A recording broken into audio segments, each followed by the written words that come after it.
Поранешниот претседател на Собранието Трајко Велјановски и екс-функционерите Јанакиевски, Ристовски и Атанасовски седнаа во судница, но не почекаа да слушнат што обвинителката ќе кажа против нивововедниот говор.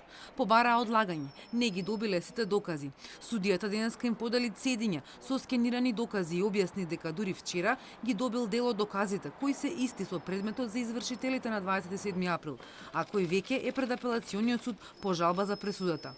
Обвинителката Русковска смета дека одолговлекуваат, а како подкрепа на ова откри дека предлагаат стотици сведоци. Имаат побарано преку околу 300 сведока секој од нив.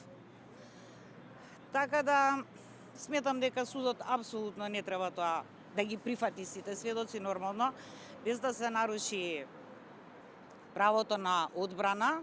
Дел од адвокатите потврдуваат дека имаат многу сведоци, но во насока да го побијат обвинението. Дел велат предложиле само 10. Одбраната обвини дека обвинителството сака да ги сокрие, наместо да ги открие вистинските сторители за собраниските настани, за во историјата да останат запишани овие обвинети.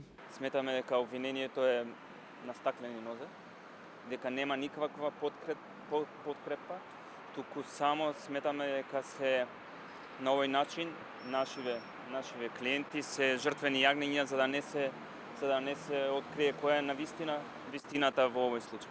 Денове одбраната 8 за сведоци предложила и листи за докази. Судијата прочита дека Милија Јанакиевски доставил CD, на кој била изјавата на пратеникот Крсно Муковски од Собранието. Тој и другите пратеници беа меѓу половината од обвинетите за 27 што беа амнестирани. Другите 16 добија затворски казни, а само Дурловски ослободителна.